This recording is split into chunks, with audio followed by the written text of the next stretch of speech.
Welcome back to the class, everyone. Today we're going to be talking about Omicrons once again, more specifically characters that have a total of 3 in GAC, and really begging the question, are the second and third ones any good, and if so, which ones? So my original plan for this video was to go over all the statistics showing from GAC Insight. If you come into the battle with Star Killers just as first Omicron versus this team, it does, 80% win rate, and if you apply the barrel throw, it jumps up to 85.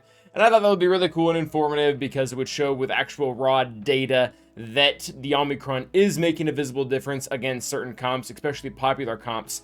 However, when I opened that up to do this, the results were a little bit lackluster, and so I want to talk about that. I want to talk about the 4 main characters that have triple Omicrons in GAC because that's where we have our insight data.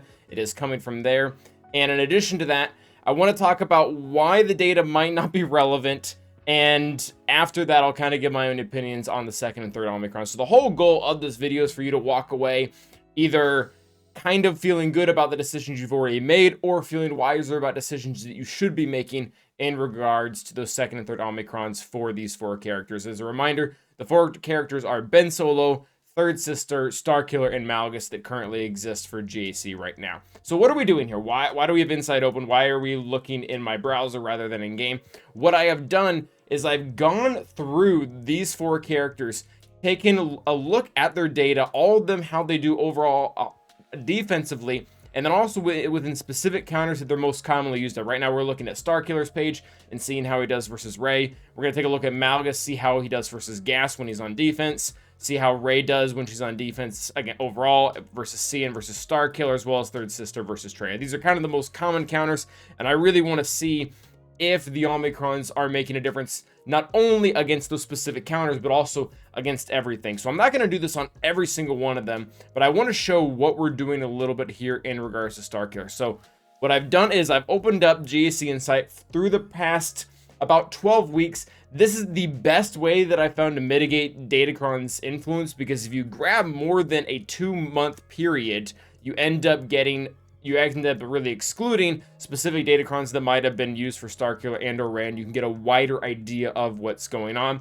I also did isolate the comps to what is typically considered the best comp for Starkiller. I left the Jedi out because there's some conflicting opinions on which one really is the best, and honestly the data really doesn't change if you use Old Ben or if you use GK or if you use Mace. It's pretty much all the same. Starkiller and Mara Jade are the one pulling most of the weight here. And then defensively, we isolated this just to Rey and JTR. JTR actually does a really pesky thing with the amount of debuffs that are flying around, and her evasion mastery can make things even more annoying as she'll build up over time because the Starkiller team has a tendency to gain so much turn meter. So this is what we're doing. We're putting in like the most common aspects of the entire team, and then what I want to focus on are what are the overall win rates of Starkiller versus Rey when he just has his single Omicron, his unique Omicron, which everyone has, by the way. If we go ahead and look at the data total here, there are 47,000 total battles that have been done with these exact data inputs. If we put in Starkiller, 36,000 of them already have that Omicron. So looking at data without it isn't all that beneficial because it's such a small margin. But anyways, so it has currently a 62% win rate. And if we start adding in the other Omicrons, like we've been told for the longest time that Boundless Force Throw really helps you win a little bit more of them in case JTR ends up going Super Evasion. But when you start to look at the actual results of everything, the win rates don't really change at all. In fact, when you start adding them on, sometimes the win rates even increase, or the hold rates increase for the enemy raid team. Like if we look at this at 62% win rate, or 43% win rate when Starkiller has all 3 of his specials. If we go back up, it was at a 44% beforehand, meaning if we need to interpret this correctly, but if we were to interpret the raw data as we see it, the Starkiller team is actually worse off if you apply the second and third Omicrons. And what becomes somewhat alarming is when we end up putting all this in here, is that it's pretty universal across all 4 of these characters we're looking at. When I isolated the data to the overall wins, Starkiller's defense rating, or his defense percent hold that he was holding at, is 61% 8. The teams start to have a better chance at winning the more Omicrons he has. It actually goes up, and these are like really small numbers, by the way. These aren't even full percents, but when you're taking in tens of thousands of battles, that's typically what you would expect. So, well, you wouldn't expect the win rate to actually be going up against them. And it's not just Starkiller. I ran the same thing on Malgus. Malgus's enemies are beating him at a higher rate when he has his second and third Omicrons, or even both of them at the same time.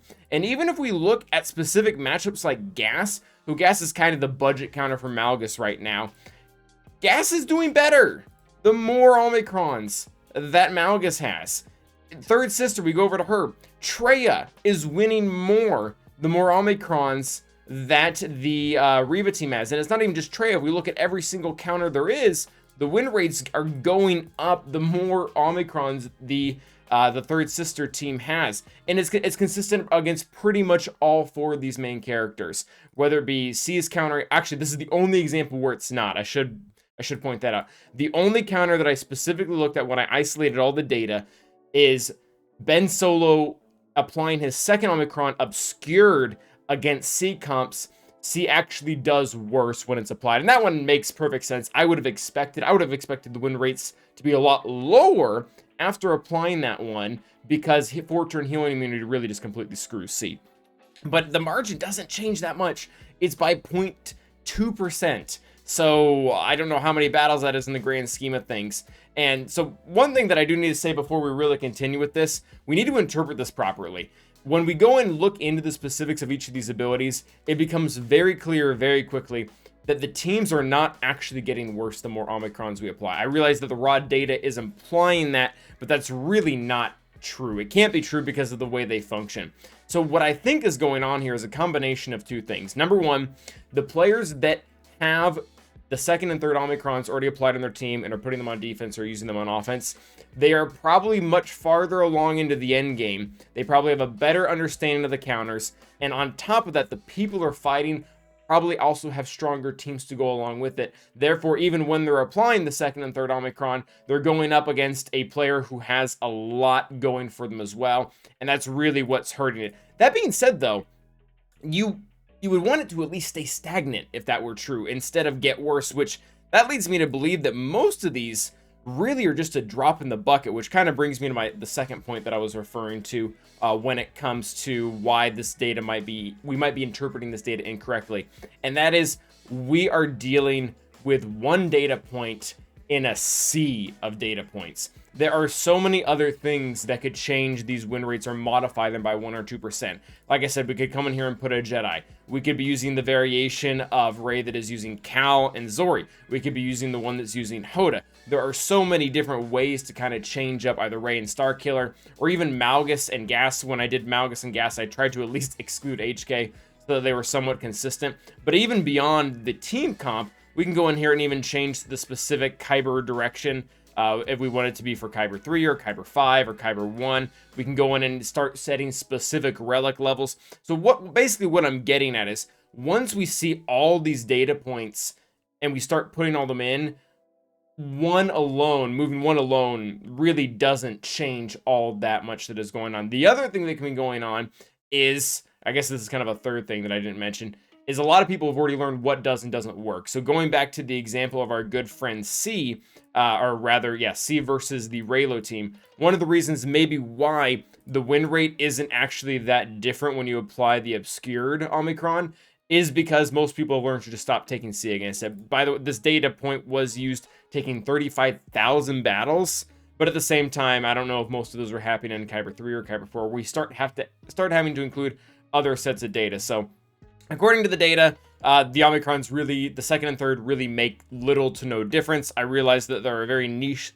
situations where people have seen benefit from them. So with that being said, I don't just want to end the video there and be like, all right, guys, don't apply any of them. They're bad. I do actually want to address what I think each of them do and what I think each of them can add to a roster, because most of us, maybe not all of us, but most of us are going to get the opportunity to apply more than one. I would first and foremost advise that you go and look for some of the really high quality tier ones on other characters and other teams, like Wampa, like Qui-Gon Jinn, like Iden, like Traya and Savage are probably the biggest two right now. But even then, sometimes you just end up having more Omicron. So I do want to rank the second and third ones that exist right now, despite kind of what the data says. So the first one that I think is the absolute most important for a second or third Omicron on a character is going to be Ben Solo.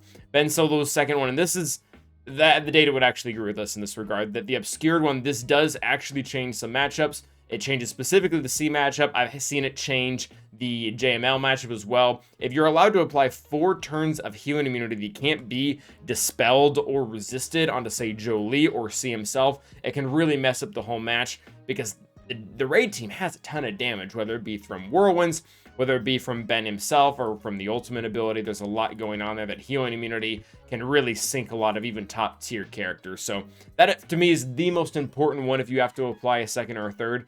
The next two that I want to talk about are going to kind of go in conjunction, and that is Starkiller's both of his specials. And the reason why is because raid teams, Ray's been out for a few years now, and she has continued to evolve with not every, but a significant amount of light side characters that have been reaching the game, whether it be Zori or Cal as of recently, or even some of the old Datacron stuff that was happening with Dash. She seems to be consistently getting new lifters. And Starkiller, more often than not, has had a good shot against all these different variations. But these two Omicrons have proven, and again, niche situations, to end up being super helpful. Dispelling all buffs on all enemies. This one is nice if you get into a situation where Rey, you need to be able to knock the Inspired off of her. To be able to do that, you need to get the crit immunity off of her. To be able to get crit immunity, maybe you don't have access to her, but if you just use this ability and you can clear all buffs off of all enemy characters, maybe you have access to it. So it does help a little bit in that specific matchup, as well as we've kind of already alluded to it. But after you hit Unleashed, making the healing immunity and buff immunity undispellable and irresistible, that is really nice when JTR suddenly has a bunch of evasion and you're barely making in any hits at all. Having those 2 debuffs on her can actually make her killable when she has, again, super high evasion, because your team has been taking so many turns, or not really taking turns, but just gaining turn meter from Palp lead. Next up is going to be Malgus and his special. I have found that in a few different situations, the ability block from this has been clutch. There's a few other things in here that are nice, like 50% turn meter is all right. True damage doesn't hurt. Crit chance up is okay. But the ability block overall I found to be really, really nice. And actually it does come with it before that, but if he has the Omicron, it can't be resisted, which is really where things do come in handy, especially if you have Watt doing something else and not with C and someone's using C to counter. I have actually had one very unfortunate situation where that did kind of screw me, because Sith Marauder and Savage were hitting it way too hard, but the ability block was, or the irresistible ability block was part of that. Next up is going to be Ben and his next unique. This is where I think they really kind of start to dip off, and I wouldn't advise these. I mean, if we're ranking them for the sake of ranking them, but this is like very little for an Omicron. And the only situation where I've ever seen this really be good at all is in really long, drawn-out battles where Ben was allowed to gain a ton of mastery and his offense goes through the roof, and maybe there was a Datacron that is also affecting his overall damage. Ignoring protection, he can one-shot characters in that exact scenario. Whether or not he was going to lose the battle anyways, really no idea. But we have to rank him, so he's going to go there. Finally, we're going to be talking about Reva. We really haven't talked about her that much, just because she kind of highlights the point that we were talking about earlier, where there's so many data points already going for Reva and her entire team, whether it be the death mark from her leadership ability or the undispellable healing immunity that she also puts out. The team is already doing everything that it needs to do, and the other Omicrons add very little to it. That being said, I think her special adds something. Reducing cooldowns is better than not, and critical damage up, I guess, is kind of nice, although I'm pretty sure they already get that, so this is mostly just for the cooldown reduction. Well, we'll just take that because it seems okay.